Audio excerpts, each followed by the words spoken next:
mayambu khurumjari State Health Society National Health Mission Manipur gi meeting makhada paring naina chatharakliba tokso asida ai momoka salamna mayambu taram okshari ngasi tokso asida pujarakliba topic asi 100 days campaign on TB hairiba hiramasigi matangdani loine ngasi gi aikhogi studio da lengsin duna leibiriba expert asina Dr. Hemlata Thokchom State TV Officer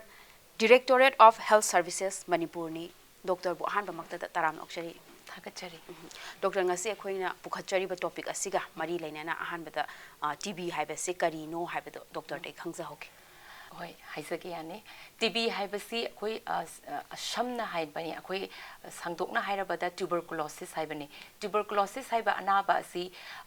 bacteria mahik ama mamingna mycobacterium tuberculosis haibana mahakna thokhanbani haina thamjage aduga mahaki aina thuan basida maru aina hayoning basi kaino haiba kanda COVID ta tawkiba adumaina COVID sina virus na cause to honbani mycobacterium tuberculosis na thualiba tuberculosis haibase amadagi longna bayaba communicable disease ni haibase si sidang aina yamna maru aina thamjage kaigino haiba kanda amada yam laina through droplet infection sandokpanina aduna kamaina khoina sigi anabase amada changhaloidage haibana chingbase layong se khangaba matungda khangani dana aduna mahakse bacteria na adumaina cause to anaba Aduga Doctor akhoi sida 100 days campaign ana pangthok libsigi magi nunggi oiba atrasina karino habde su khangsa okay ada 100 days campaign on TB sigi nunggi oiba arthadi mase karimta nate focus campaign ne bako karino haiba kanda TB anabasi karai da leiribage habase yam thuna thidoga mahakse laying thokpiba 347 Masagi most affected district in all over the country. Sisine bachathari se. Aduga mahaki nungi oiba goals and objective of the campaign sidi akoina the increased case detection haibani. Haibadi TB na nariba mapam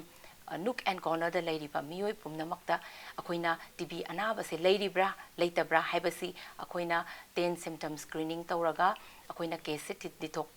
Tidokpa haibasima ahanbani ani subadana akoina TB na maram oiduna sibase sigise handahanba haibaneba kamaina no handahando se na haiba matamda through early detection early diagnosis and treatment aduga proper nutritional support nebako aduga ahum suba pandam sina kaino haiba kanda akoina anoba TB gi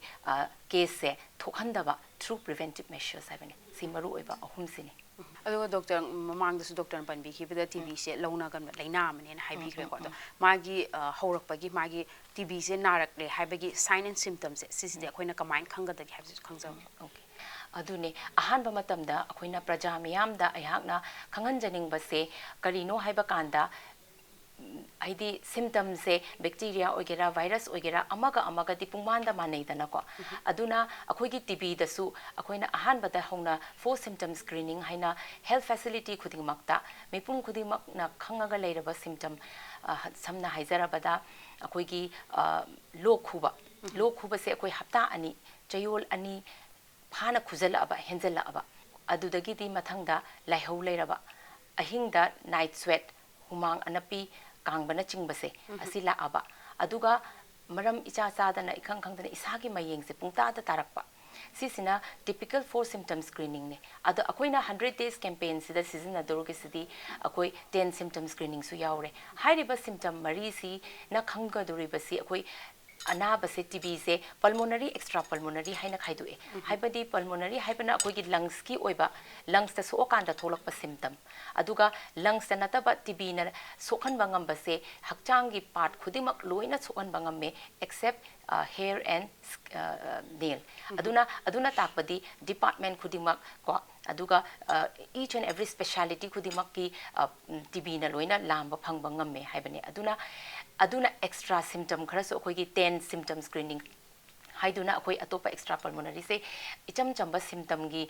khuthang dagi khangnaba ko akoigi sinjarakpani program sina aduda additional symptom kharaso koina screen tawi adudi karino haiba kanda akoigi lok khubada e ga yaura aba adagi thabak nara aba adagi any deformity isagi parta haidi akoigi miga karakpa limb node ka ngak ka chawthorpa pomba leidana adumaina mafam atopada apom ara yaurokpasu akoina symptom amane na akoi dum screen tawe bako adumaina ahenba loss of appetite chaning thangning ba polak tabana chingbase sisu akoi screening da symptoms e ahenba hapsan jaba haiba tare aduna hairiba symptoms sing se leiba taragadi akoi mipum khudimakna kitang wakhanda tamina gadabasi karino haiba kanda aigi si TB si oiramba yai ko manaba khara yaubi ba leiragadi athubada ko aduna koina khangdok inaba haibase sise maina yam darkar oin thamsari adugo doctor akoy lok thungbase ka hojiki TB gi lok siga di kari khenaba leibage habtu su khang lok thungba haibadi lok thungba haibase influenza virus haibadi mana virus na cause toba aduga akoy gi TB na khuhanba lok haibas na bacteria haibadu aina aduna bacteria si oiragadi akoina proper magi medication antibiotic ama change eba virus ti antiviral haidi antibiotic na hat pangam de madi adum with course of time ma phagine bako aduga bacteria se especially akoigi TB gi mahiksina thokhan ba oiragadi unless and until magi proper medication se ma se yamna mapangan kan ba mahik ne haiba tare aduna hidak se koi lok thunge ne antibiotic ama khak charaga numi mangani chaba na loisanda ba haiba tare aduna ma the combination of medicine chare ebako adusu matam chana amadi khara sangna su chaba aduna hairiba kaino se khena ba haibabu khoina lok sida yauriba mahik se khena re mangonda na ngasai gi mycobacterium bacilli se ura ani adugo doctor akoina magi diagnose tawbagi mawong sidi karmain tawgata ki su khangsa aduna aina ahan bada haijaningi se mipum amada praja singna isada hairiba layong sing sigi symptoms si lebiba taragadi akoigi manakna health facility da chatpi base ya mathau tai chatpi do isna kai gino hai kanda doctor tana bi base kari gino hai kanda akoi yaura kanda da agi symptoms se khangani khanga kanda ma si symptom positive oi bataraga di akoina diagnosis se hasikti thaina di microscopy kaina tawrame sputum se sample oina ga lauraga aduga hajikti direct molecular testing akoi covid ta tawkhibada akoi molecular PCR ka tawidana adumaina akoi CBNAT natraga TrueNAT hariba technique se sisina aduki matik sensitivity se wangba microscopy ta de koi mit na miss to basu yae bako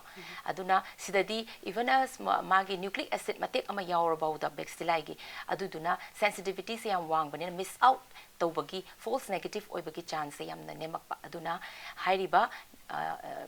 nat machine set so this the molecular testing tawraga diagnosis to thokpi gani sisina khwaide maruni so this the positive or akanda koina further treatment se sigi makhata ba jangsan gada ba oiba do doctor koina diagnosis tawre do koina TB se confirm oire habi positive oire adu dadi treatment se kamaina chathaga tage su khangsa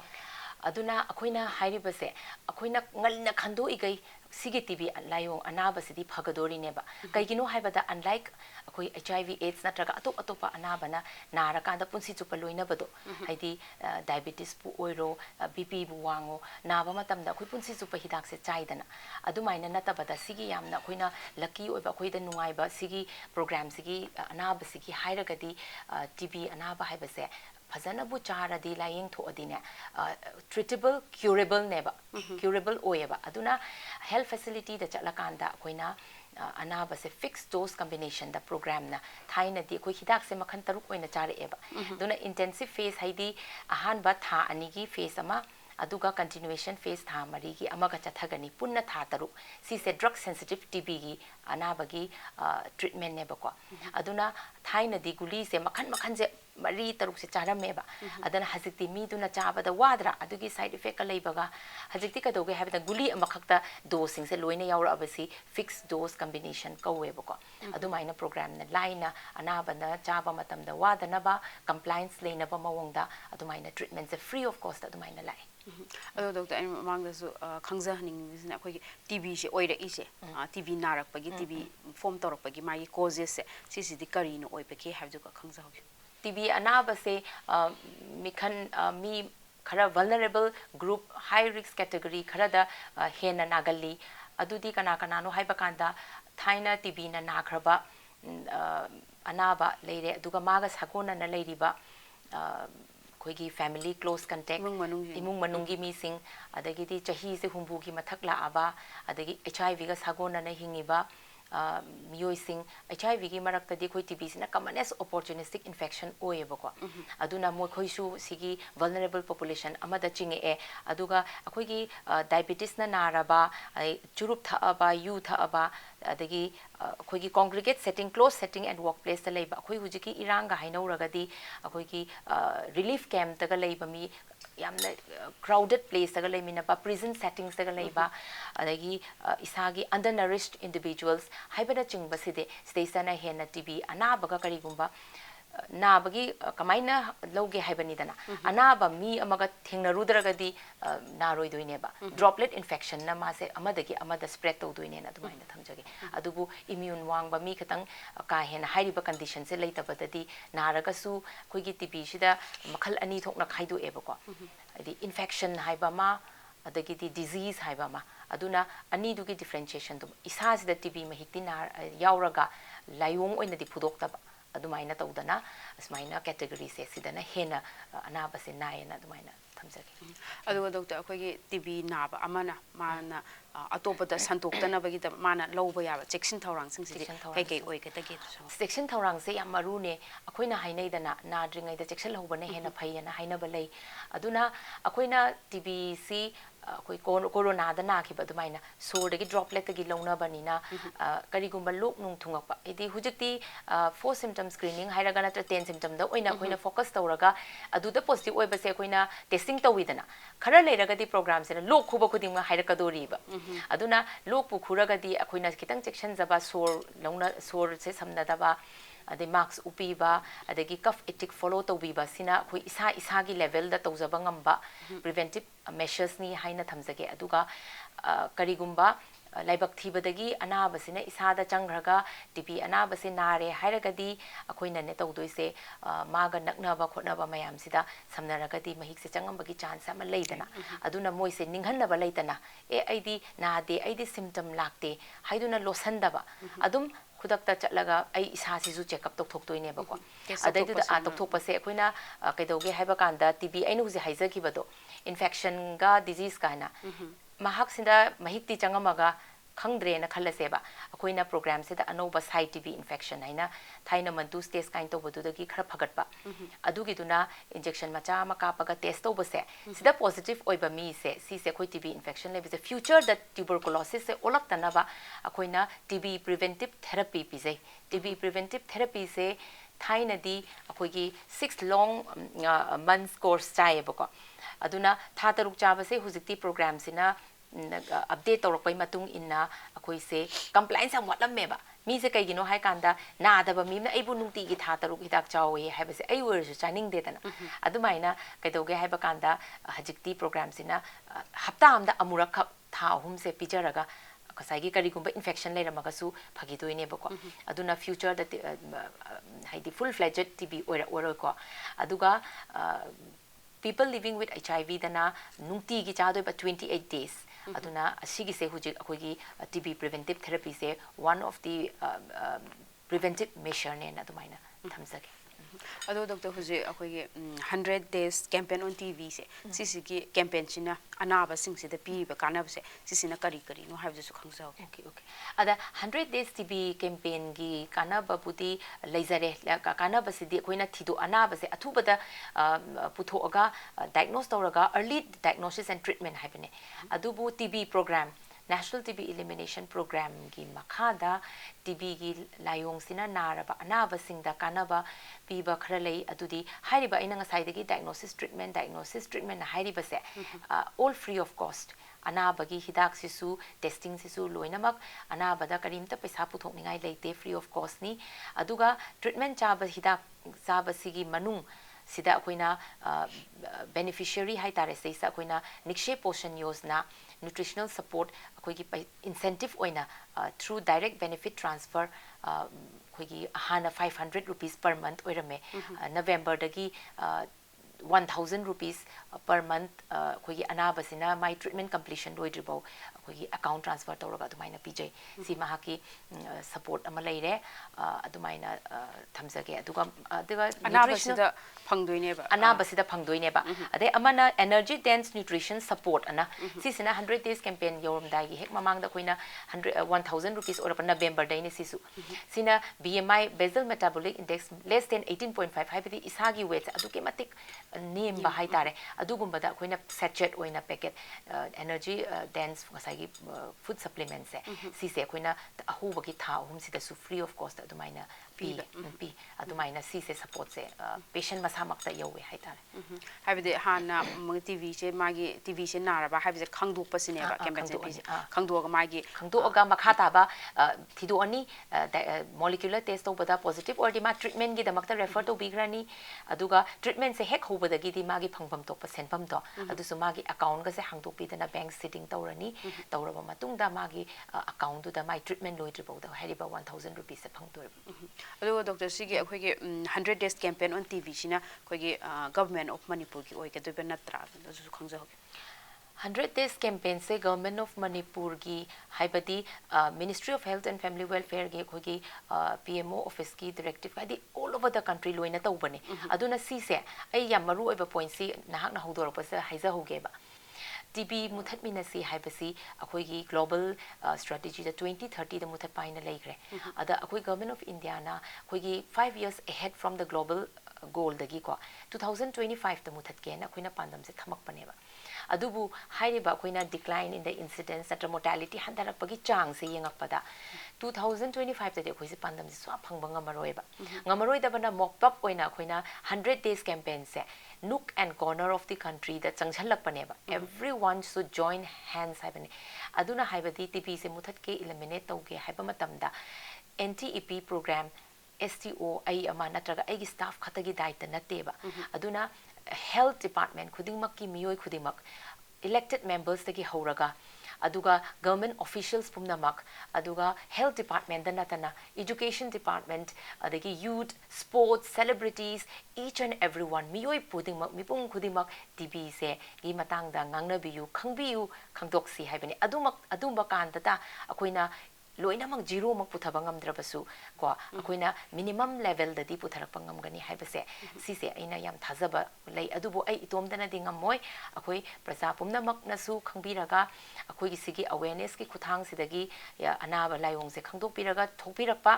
adagi thaina dauna akoi gi stigma se leibidana tathi ta oina hanthana yengbi basima pura tokpirasi hazikti adugi matam sunatre ko aduna yam chakholaba matamni aduga layeng bada akoi thaina dauna TB nare haidi kachin da lotpa ki dana samnabidaba adugumba dugi matam do loire hazikti hidak tu bu chatho adi mi do adum phadoini hidak ki course na chaba horaba matamda numit khara hapta khara leiraga mi do trans amadagi amada spread tawra khara roeba aduna asandora aroeba aduna neba yam ngan na hidak se chathok se na hairi se aduna sigi khutang da ina mayam da sigi paujel se mamtang thamjage haibadi TV se naraga su magi treatment si free of cost oi doine ba oi aduga doctor akhoi Pradhan Mantri TV Mukta Bharat Abhiyan se sisigi makhada sigi 100 days campaign on TV se lakadore ani si khena bala khena di sidi hanadagi dum leizaba program ne ado leizaba se Pradhan Mantri TV Mukta Bharat Abhiyan si kaino hai kan akhoi community participation community support hai bane seisa kadoge hai kan dane hanadagi leizaba ne adubu hujik akhoina campaign se da positive detect torok pase sisu akhoina anaba khudimak se sigi kana base phanghan ga doine ba karino haiba kanda TB anaba manaba da ina ngasai haibado nari ba mi se vulnerable khatang awa ana taraba leita laira na oigal leba ko adagi saba thakpa ka wat pa nutrition ke phazan saba ngamdaba adana hazikidi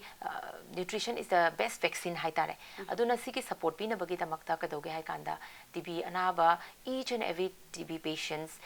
say nutritional support through Nikshe Mitra sigi program gi makhada ni ko Nikshe Mitra haibase kanano haiba kanda mi amane hekta oibe yai elected members health department they oigera NGO oigera nahak ai anybody na TB patient amabu adopt to bi baneba adopt to bi base kaino haiba kanda nutritional support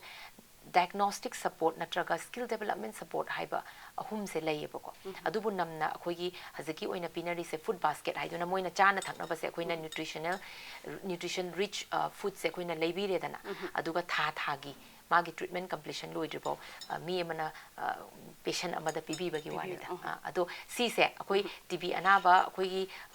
Manipur da chawrakna 2450 approximately ko adumaina leibase loina mak se piu haibane ba ada akoi program sina si se 100% di yoba ngamdri nikshe mitra se yamna thokpirakte aduna ngasi gi TB gi khuthang sa ina nikshe mitra oibiu haibasisu aina mayamda nolukna haijari nikshe mitra oiraga TB anaba singi mateng pangbiu haibase adum kanta da akoina 100% akoi gi nikshe mitra tawraga TB patient support se ngamgani haibse ai thamsage adu doctor na sabe hojiki nikshe mitra se mi oi ama hektana su oiba yai haye ko aduduna magi ma se oige hairagadi kari to bata page du matanga nikshe mitra se oige haidine akoi gi department da contact to biba id angonda bu oiro amade program related akoi TB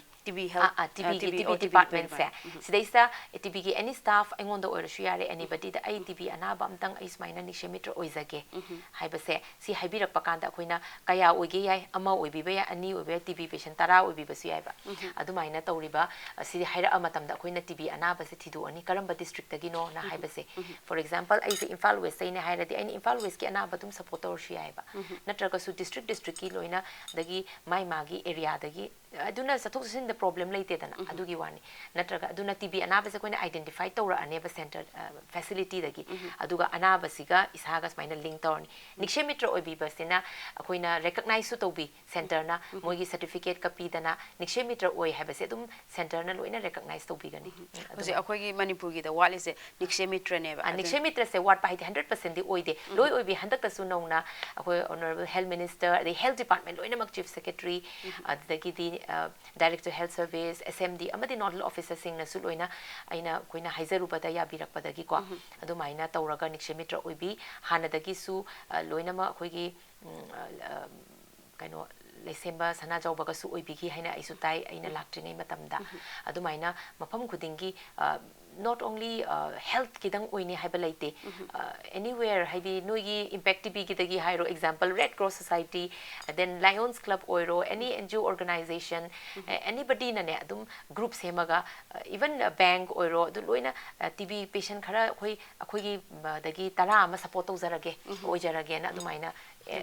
hatholpa thopirapa yaiba adubu moina khangdaba dei tholam da mi se pangning de haibadi nate awareness watpa dagi ju oiram kai no khangdaba ni na mina sigumba ama lei ko mateng pangba ya ba haidi mi meyam ama thopirapa su yai chima khangba sima khangba ma darkar oi adugo doctor akoina TB se nadana ba akoina hana dagi adum akoina preventive measures oina lawba ya ba se precaution oina kai kai ti lawba ya ko ge haitu khangjaw TB se nadana ba precaution lawba haidi akoina lok thungba haibasi thunge adubu lok thungba mi ma leiragadi khoigi social distancing leidana droplet nina social distancing then marks upiba ka hena nakna sandaba ko aduga khut sa phajana hamdokpa aduna chingba se hanaga chap manai aduga karigumba nakna rure pesibi engonda chingnaba ma leire ne aina ngarang maga ka cham thakmina ruba mido ngasi se timaina TB positive oire ye se khangone aduidi lochen bidabida dum ai se thokla ai sisu nara zatla ne si yeng thokpiba health check up tawraga hairi badu ngasa infection la let kainora haibadu disease oiba khangdokna bada hoigi latent TB infection sima test thokparaga preventive treatment sima lobiba adung kanda dang ne akoina ngakthokpa ngamgadoise aduga isagi immune kanba ama su immune kanba se saba thakpada nutritious food ama sisu chabiba aduga vegetable rich food then protein rich diet akoi junk food ka hena chabi daba sidi dum normal ne mayam anaba khuding maki oina common oina adum leiragani kaino da chaba thakpa sothaba chi thungba mayang yam kangba awa na taba midana hena mahik se thak heta paisal le haibata habide immune chon badina aduna haksang aduna infection later be the disease oina oleba aduna hana dagi su haksang fana leiraga di TB se nabai sang su name doine ba pura puri hekta ohelaroi habadina te du su name doine matam solo sila doctor aroi bada message ang khotang pibiram mayam aina ngasigi 100 days campaign on TB ki talk show sigi kuthangda aroi bada praja miyam da thamjaning ba paujel di haina ngasai gi haija kiba ana bagi layong sing se isada thengna biraba tarabadi akoi huji 100 days campaign ki kuthangda Viksit Bharat ki type da nikshe vahan haina suchatli health facility khuding makta sulairi akoi gi nikshe vahan se da mafam da akoi gi sample se lauraga 10 symptom screening tauraga symptoms lauraga diagnose tauraga treatment tobagi chathari state mayam pumba thopiraktuna saruk yaminasi aduga symptoms sibu leradi losan bidana anakpa layeng sangda athuba matamda thopiraga early diagnose tauraga athuba matamda anabagi treatment si lokthok minasi haibasi thamjage kainoda anabagi hoigi hujigi nabasi treatment si matam chana matang chana chahouda bataragadi kaisu leitaba curable oiba anabasina akoigi life threatening oiba complicated multi drug resistant TB haiduna thokiduna adu kanbang amhouda basu yai sathiba ma oidana aduga last oina aina ngasai palhouda ba masu leire MDR TB haise koi multi drug resistant haibane ba ngasai gi 6 months course se chabada phahouda ba kangu ko chang naina ga hek chada ba side effect lebede hek tokiba ngotamda thaina di chahi ama ani gi long course saiba music program da anobo oina newer Bipal M regimen 6 to 9 months course tang sisu aina koigi TB gi khudang da aina mayam da sumaina thamjahoge Bipal M shorter course MDR TB regimen su akoi program se da lakchare haiduna yam nuai doctor gi mamal yam lab matam khara kai thopiraga khoigi 100 days campaign on TV haiba hiramasi gi matang da kanaraba wafam khara thambi bagi damakta doctor bu hana thagachari khurumjari ngasi gi damakta di State Health Society National Health Mission Manipur ki meeting makha da chathajari ba talk show asi loishinjare khurumjari